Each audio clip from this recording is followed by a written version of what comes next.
Começa agora mais um Café com Autoridade, programa que traz até você, internauta e telespectador, a oportunidade de conhecer um pouco mais sobre as autoridades do nosso município. Hoje recebendo em nossos estúdios Gilson Biondo, que é conselheiro tutelar de Osasco. Gilson, obrigado por aceitar o nosso convite. Eu agradeço, já desejo um bom dia para você, Amaral, a todos os telespectadores aqui da TV Osasco, né?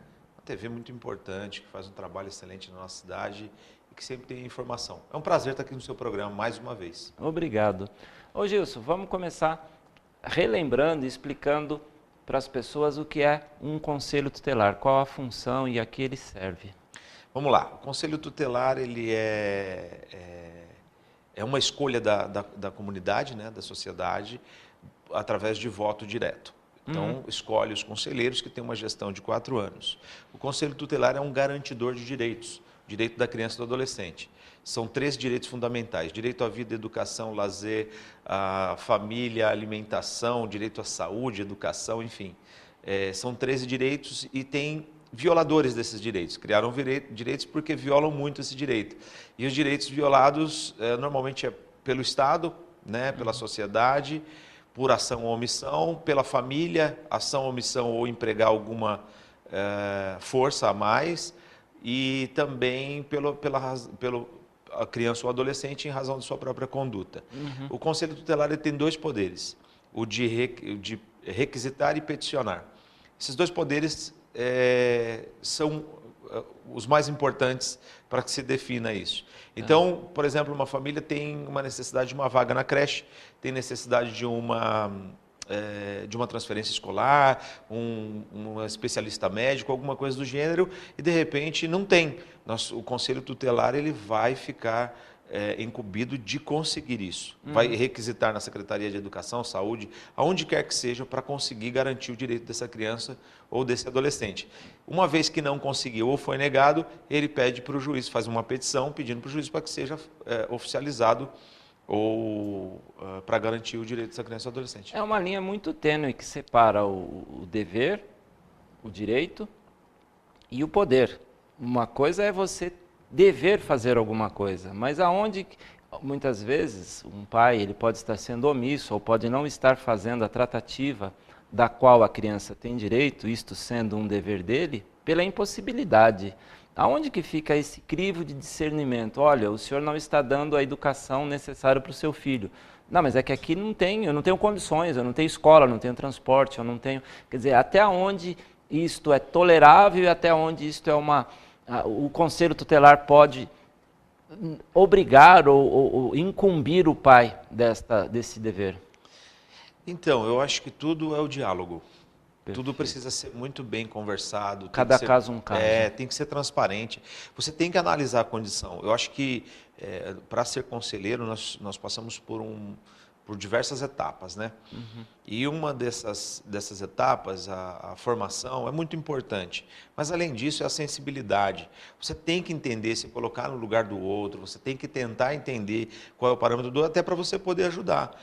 O Conselho Tutelar não é um órgão assistencialista, né? Mas ele também pode possibilitar de ajudar uma família que, por exemplo, está em vulnerabilidade, não tem o que comer, não tem o que vestir, a família perdeu a sua casa, enfim, não sei. Tantas coisas acontecem, mas que o conselheiro pode, através desta criança, ajudar essa família de alguma forma, ou colocar essa criança num lugar de segurança, pelo menos, até que as coisas se estabilizem.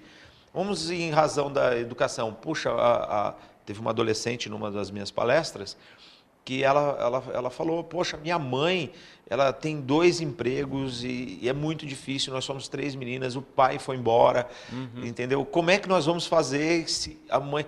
Mas cada caso é um caso, tem que sentar, vamos organizar isso, vamos ver como é que a gente consegue. Tem alguém, ou até um curso para colocar essas adolescentes, né? Enfim, nós podemos fazer bastante coisa para que ajude as famílias. O Conselho Tutelar é um órgão importantíssimo, que deveria ser visto até com um pouco mais me ajuda nessa palavra.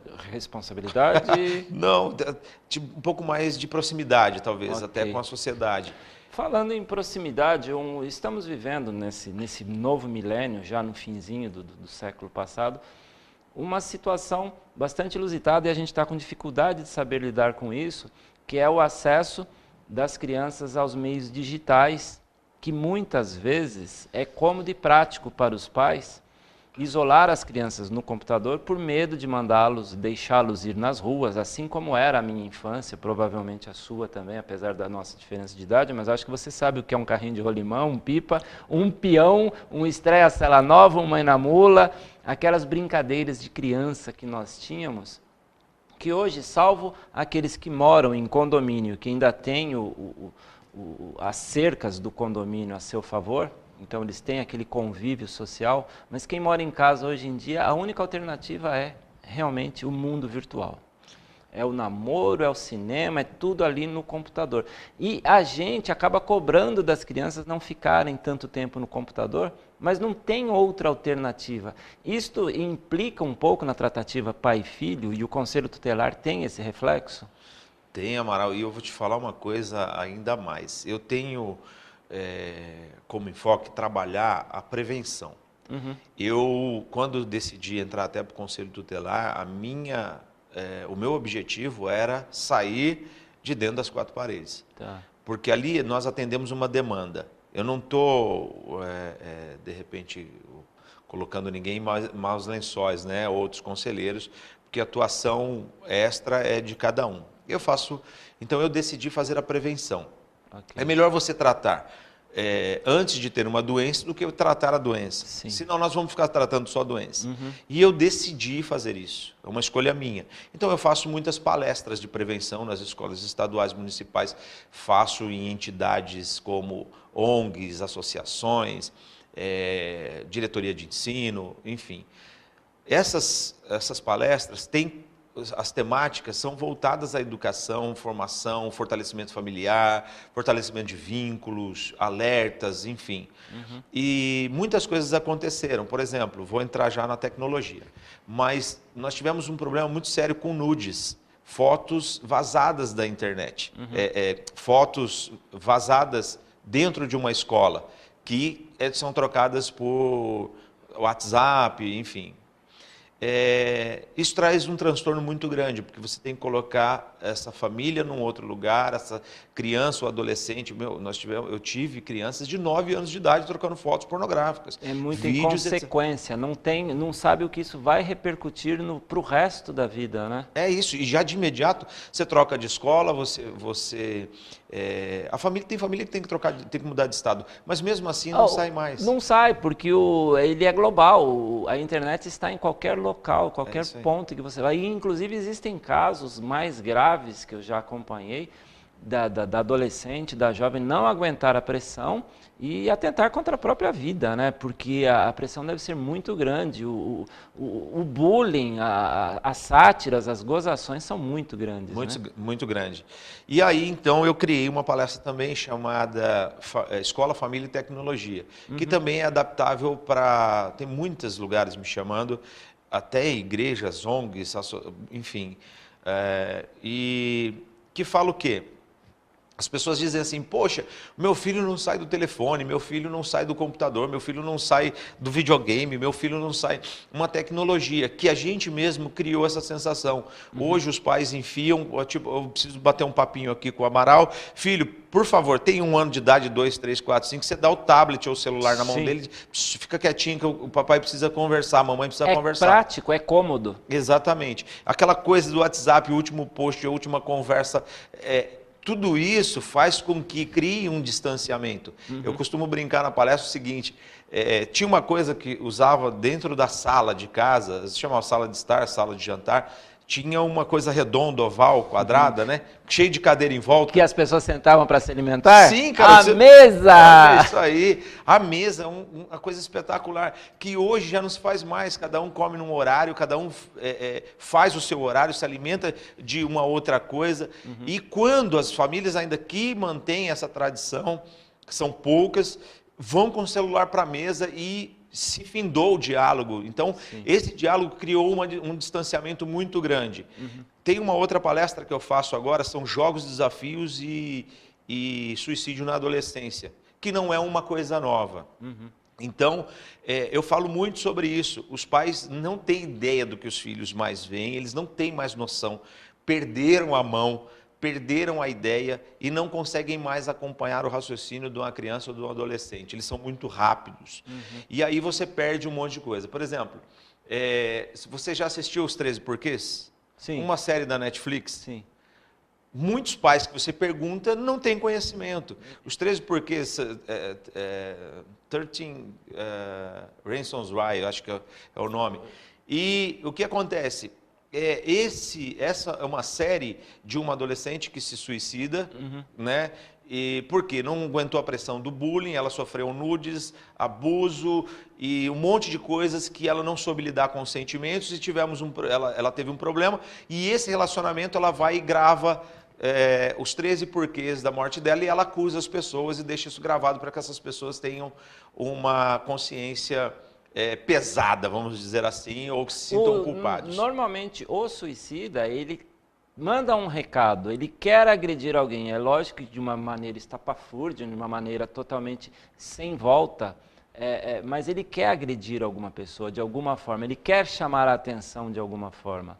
E agora estamos, inclusive, tocando nesse assunto, estamos vivendo uma situação inusitada a meios populares, mas que sempre deve ter havido, que é a incitação ao suicídio, esse desafio chamado Baleia Azul que assola aí o país. Me fala um pouco a respeito quanto isso é folclore, o quanto é boato e o que é real que nós devemos tomar cuidado.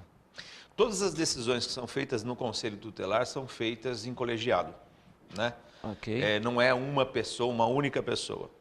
E eu tenho uma conselheira super parceira, né? Todos são. Eu vou pedir licença a você só um instante, pois iremos para um rápido intervalo e na sequência nós voltamos já direto com este assunto Baleia Azul. Não saia daí.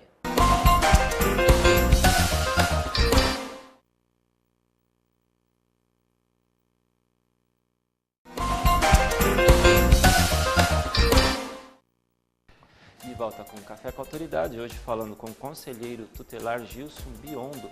E antes do intervalo entramos num assunto que é de interesse de todos, é de meu interesse, coisas que estão acontecendo no quintal da nossa casa, que é o desafio Baleia Azul. Gostaria que o senhor continuasse com a sua explanação. Vamos lá.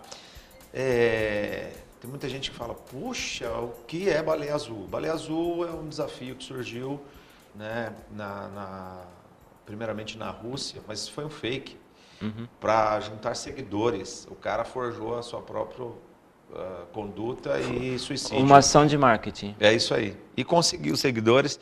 Depois algumas agências, né, no fim das contas são criminosas, acabaram aproveitando de pessoas até para extorquir, para fazer um aprisionamento, para fazer uma chantagem. E começou a conduzir pessoas, porque uma das coisas mais deliciosas para a mente, né, para essas mentes, vou chamar de criminosa. Sarcasmo, sadismo. É a manipulação, é conseguir conquistar, manipular uma mente ou uma pessoa, né? Pelo simples prazer de sentir que pode fazê-lo. Exatamente, para dizer, eu tenho autoridade sobre ela ou coisas do tipo. Então, um semideus. Semideus. E aí isso expandiu até pelo desafio. Bom, dentro dos desafios começa-se com automutilação e depois andar na beira de um telhado alto, ouvir música psicodélica, filmes que falam de morte, suicídio. É uma condução, vai conduzindo psicologicamente, neurologicamente, fisicamente, emocionalmente a uma conduta. E aí esse chamado curador vai incitando até o último desafio, que é o suicídio. Nós tivemos aqui um alerta, uma diretora de escola me mandou um WhatsApp, porque eu sou muito acessível na cidade. Né? O meu WhatsApp é aberto, se quiser colocar também no ar, fique à vontade, eu passo também, se você disser que... Fique à vontade. É 991 19 30 30. 991 19 30 30. E a diretora mandou para mim dizendo que tinha... as alunas identificaram uma outra aluna que estava participando do jogo. Ela estava acima do 40 já, do desafio 40. E quando nós fizemos essa interceptação, na hora eu liguei para uma conselheira chamada Graziele Macedo.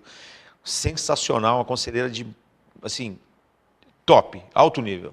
E ela, muito comprometida, já acionou segunda-feira de manhã a família. Ela cuidou do caso, ela fez o desdobramento.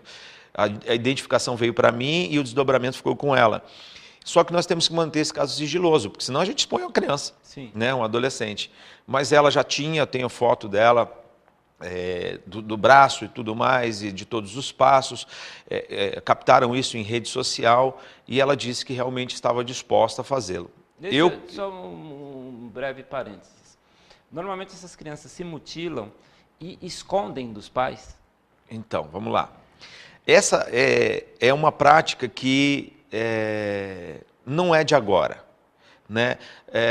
Só concluindo essa ideia, em 10 dias, nem deu 10 dias, em uma semana mais ou menos, surgiram mais 10 novos casos, 7 numa só escola. Né? Estamos falando aqui da cidade de Osasco. E aí encontramos uma criança com 8 anos de idade com desejo de se suicidar. Essa adolescente, o primeiro caso, ela disse assim, que tinha uma amiga de uma família de classe média alta que mora no Campo Belo, né, ali próximo a Moema, e elas tinham combinado de se suicidar juntas. Nossa. Esse era o desejo. Então, assim, existe uma comunidade, existe essa turma toda, elas se falam. Agora, isso é novo no Brasil? Claro que não. Talvez esteja se popularizado. Mas não é novo, porque o Brasil ele tem uma a cada 10 adolescentes de 12 a 17 anos já procurou formas de automutilação na internet. E 1 a cada 20 de suicídio. Então, existe um índice no Brasil. Aqui na nossa cidade, por exemplo, o que eu disse, Baleia Azul vai passar muito rápido. Né? Como você disse no intervalo, o Pokémon. Sim. Vai passar muito rápido. Por quê? Porque ele é só uma moldura. E essas molduras mudam. Uhum. O problema não é a moldura, o problema é o quadro. O quadro da cidade é assim. Se lembrarem, e isso eu falei para muitos repórteres da nossa cidade, que me procuraram para falar sobre o caso. Se vocês lembrarem, noticiaram os casos de adolescentes que se suicidaram em novembro do ano passado. Sim, anterior à febre desse desafio. Que faziam automutilação, que tinham diversos indícios. Uhum. Entende? Então, automutilação nas minhas palestras eu falo todas. Pode ser o tema que for. Por quê? Porque uma vez que você identifica isso, você precisa de ajudar. Uhum. E aí essa ajuda é o quê? Procurar pessoas que estão treinadas para isso, pessoas que podem fazer isso. Então foi um escândalo para a cidade. Nossa, tem na cidade? Tem sim. E a pergunta, automutilação. Normalmente eles se automutilam no braço, porque é uma coisa aparente. Ah, Gilson, como é que eles fazem isso? Tem diversas formas de se explicar isso, até de uma forma psicológica, neurológica, né? Familiar, desestrutura familiar e tantas coisas mais. No entanto, se atentando somente à automutilação, não é só no braço. Tem aqueles que se automutilam mesmo porque tem essa prática e entende que isso é um benefício. Por quê? São duas coisas. Primeiro, que o organismo libera uma substância que dá uma saciedade. Certo prazer. Para aliviar aquela dor. A dor corporal é maior do que a dor sentimental, entre aspas. Entendi. E o segundo motivo é porque a concentração vai para o corte, para aquela dor ou para aquilo, e ele esquece um pouco daquela dor sentimental de que se passa. No fim das contas, tem muitos adolescentes que os pais não vê nos braços, mas se você ver a barriga, se automutila na barriga, nas coxas, também é um ponto de automutilação, e lugares onde tem veias, né? Porque aí o sangue, aquela coisa toda. Mas se pode dizer que exista alguma estatística? Em vias de regra, ela está querendo chamar a atenção, logo ela se mutila e deixa exposto, ou ela está fazendo uma introspecção e ela mutila e se esconde? Eu não sei se dá para ter esse perfil, esse paralelo já traçado. Ela mostra ou esconde? Quem quer mostrar faz nos pulsos, no antebraço. Quer chamar a atenção. Quer chamar a atenção, eu quero me socorra. Me socorra. Agora, é um problema que nós temos, Amaral, e eu acho que toda família deve saber, Pergunta para o seu filho, fala assim, ah, mas isso eu não acredito porque não acontece. Tá bom, pergunta para o seu filho de 7 anos de idade, pergunta o que é baleia azul. Ele vai te dar uma aula. Sim. Né? Então você tem diversos pontos. Você pega, porque as crianças sabem muito mais e nós estamos atrasados. Então eu fazendo uma palestra numa escola extraordinária, uma escola de alto nível, e nós fomos para um tema seguinte, garotas que se valorizam. Nossa, tinha umas 100 adolescentes na sala, 8 choravam de soluçar e amigas se compadeciam porque elas tiveram a oportunidade de se abrir. A palestra estava marcada para 50 minutos, no máximo 1 hora. Nós estávamos a 1h40 e elas não queriam sair da sala. E não dá mais, nós não temos mais tempo, vamos marcar uma outra oportunidade.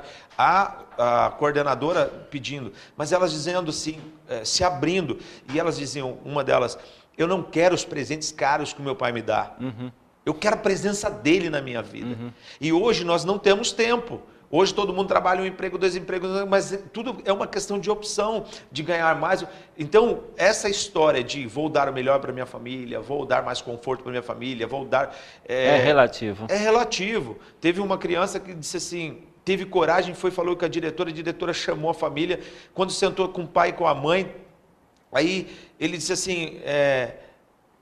teve coragem de se abrir, dizendo assim, olha, eu sinto falta de vocês, eu queria, e eu não vejo vocês. O pai e a mãe trabalham, entregam ele na escola 6h30 da manhã e vão buscar às 7 horas da noite. Terceiriza o carinho e o afeto. Aí, o que acontece? Vão pagar com outras coisas caras, vão comprar... Compensar de certa forma. Exatamente. Tentar compensar. A lei da compensação.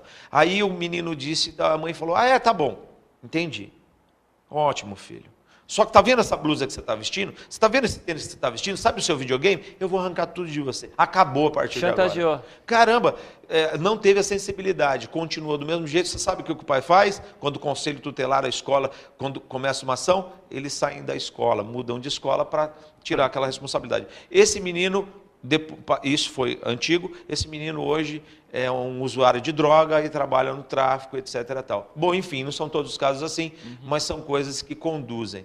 Então, a baleia azul é só uma moldura de uma sociedade que está adoecida, de uma comunidade que precisa de atenção, que precisa trabalhar isso no âmbito familiar. Gilson, começaram a chegar as perguntas, os nossos telespectadores participam do nosso programa pelo WhatsApp, o 981-420-208, e eu acredito que com esta sua última fala, você já trouxe um pouco da explicação da Tatiana Cavalheiro, do final do telefone 2214, que ela diz, o município e o Estado oferecem ponto de apoio aos pais e jovens? Se sim, quais seriam esses locais? Certo. Nós estamos fazendo um trabalho, que até era a sua pergunta também, sobre o que as autoridades estão fazendo em relação ao nosso problema, certo? Amaral, Tatiane, todos que estão assistindo e vão assistir esses vídeos, o que acontece? Nós precisamos trabalhar a estruturação familiar.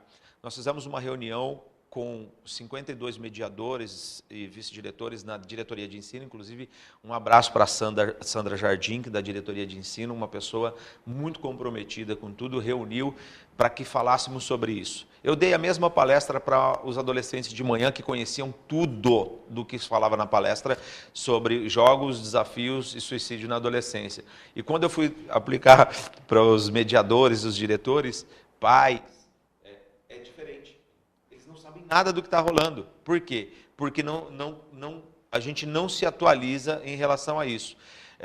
Conversamos também com o nosso prefeito, o vereador Ribamar, falamos também com a Suzete, que é a nossa secretária de assistência social, e nós marcamos com todos os técnicos assistentes sociais do CRAS, do CREAS e dos abrigos, para conseguirmos juntos fazer a identificação, né, de uma criança ou adolescente que precisa de uma família para fazer o fortalecimento de vínculo. Então, se você tiver qualquer problema, procure o Conselho Tutelar mais próximo da sua casa. Se você quiser me procurar no WhatsApp, é 991 19 30 30, ou o Conselho Tutelar Centro, que o telefone é 3683 5770. Tá bom? Minhas redes sociais é Gilson Biondo. E tem o Facebook do Conselho Tutelar de Osasco. Pode adicionar lá também administro a página.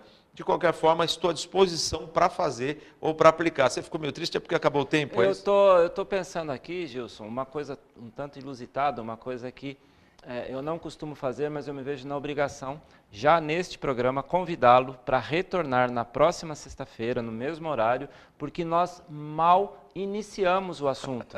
É um assunto muito vasto, espero que você tenha agenda disponível para isso, para que nós possamos realmente aprofundar neste assunto, não de maneira sensacionalista, não fomentando esse desafio, que ele não pode ter outra coisa a não ser o problema já inerente a uma pessoa. E para que você possa dar algumas dicas de como o pai identificar esses sintomas, de como a criança perceber se ela está com tendências e buscar um auxílio. Então já fica aqui ao vivo e a cores para você o convite para que continuemos este programa na próxima sexta-feira. Obrigado pelo convite, espero que dê certo, por aceitar este convite, espero que dê certo da próxima sexta-feira também. Eu agradeço, vamos lá, já vamos olhar na agenda agora para ver se a gente consegue, mas deixa eu te falar uma coisa. Às vezes nós não falarmos com os filhos, não ter esse diálogo, ou não ter a percepção, faça isso, volte à mesa, assim como você disse, olhe nos olhos, tenha um diálogo, converse, vê se tem alguma necessidade, se o filho está precisando de alguma coisa. Verifique sempre a ação corporal, amizades, todas essas coisas, mas nós vamos falar isso com mais propriedade. Amaral, eu que agradeço o convite, eu acho muito importante a gente falar sobre o assunto, porque eu não quero que ninguém seja uma Hannah Baker. Hannah Baker foi a menina que se suicidou nos 13 porquês, né? Por quê? Porque ela foi e os outros continuaram a sua vida. Então, você precisa valorizar isso, você precisa se dar o valor. Automutilação, todas essas coisas, se você tiver dúvida, entre em contato comigo, fora do ar, a gente vai falar tudo. Agradeço de coração essa oportunidade. TV Osasco é uma TV que ama realmente a cidade e se preocupa com ela, principalmente pelo seu programa que é excepcional. Você é uma grande personalidade da cidade. Um beijo para todo mundo, obrigado pela oportunidade. Obrigado. O Café com Autoridade fica por aqui. Esperamos que tenhamos a possibilidade de dar continuidade deste programa na próxima sexta-feira. Até lá.